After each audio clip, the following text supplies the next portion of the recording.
Analysis के तौर पर एक बैकग्राउंड समझना बहुत जरूरी हो जाता है इन खबरों के सामने आने के बाद, क्योंकि चीनी हुकूमत के खिलाफ एक बड़ा लंबा इतिहास भी रहा है। मेरा सवाल आपसे आज के मौजूदा हालात को लेकर है, जहां रूस और चीन जिस तरीके से करीब आ रहे हैं। ये जो जिंजियांग का इलाका है, कहीं ना कहीं हम ये माने कि तेल और गैस जैसे सबसे संसाधनों से ये पूरा इलाका मालामाल रहा है, इसलिए रूस से मुलाकात से पहले ये दौरा एक स्ट्रैटेजिक मूव है। निश्चित रूप से ये एक स्ट्रैटेजिक मूव मान सकते हैं, लेकिन पहले उस ज्योग्राफी को हम समझे, जो पॉलिटिक्स को समझे। सिंकियांग ऐसा एरिया है जहां पर मध्य एशिया के 3 महत्वपूर्ण देश से उसकी सीमाएं मिलती हैं। अगर आप उस ज्योग्राफिकल लोकेशन के रूप में चीन का देखें तो वो सबसे बड़ा राज्य है। अगर तिब्बत को जिस तरीके से चीन ने 2 भागों में बांट दिया, इनर तिब्बत और आउटर तिब्बत, उसके बाद सिंकियांग सबसे बड़ा राज्य है चीन का।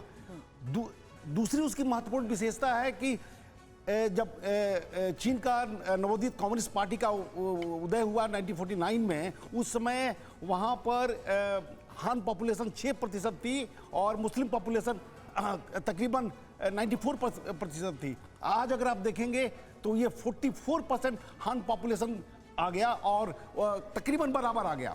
तो 2014 में एक बहुत बड़ी घटना हुई थी वहाँ पर सिंकियांग में, जिसमें 30 चाइनीज़ को मार दिया गया था। उसके बाद जी जिनपिंग ने 3 महत्वपूर्ण नीतियों को लागू किया, आतंकवाद, अतिवाद और अलगाववाद।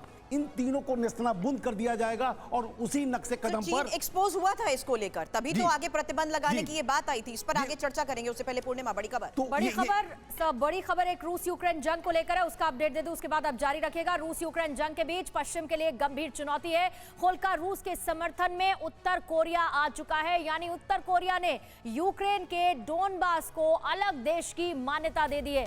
यूक्रेन ने उत्तर कोरिया से अपने सभी रिश्ते इस फैसले के बाद तोड़ दिए।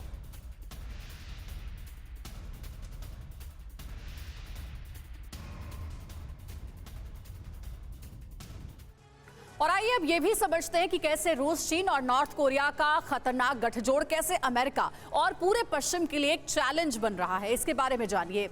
रूस, चीन, उत्तर कोरिया, यूएस की आखिर क्यों सिरदर्दी हेडेक बना हुआ है? डोनबास को अलग देश की मान्यता देने वाला तीसरा देश बन गया है उत्तर कोरिया, जो कि रूस के सपोर्ट में खड़ा है।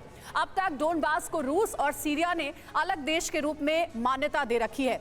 इस फैसले के बाद चीन, रूस और उत्तर कोरिया का यूएस के खिलाफ एक साफ गठजोड़ बन गया है और साथ ही तीनों देशों की परमाणु शक्ति को देखते हुए अमेरिका के लिए बड़ी मुसीबत भी है, चिंता की बात है। उत्तर कोरिया के परमाणु कार्यक्रमों का समर्थन करता रहा है रूस और चीन, और यूक्रेन के खिलाफ जो युद्ध छेड़ रखा है रूस ने, उसमें भी लगातार चीन सपोर्ट कर रहा है, उत्तर कोरिया भी अब सपोर्ट करता नजर आ रहा है। राजन कोचर सर, रूस, चीन और उत्तर कोरिया यूएस के लिए बहुत बड़ा हेडेक बना हुआ है। वजह साफ है कि ये तीनों देश अब सीधे तौर पर रूस को सपोर्ट करते नजर आ रहे हैं, लेकिन आने वाले समय में क्या ये तीनों मिलकर के अमेरिका के लिए कोई बड़ी टेंशन भी क्रिएट कर सकते हैं?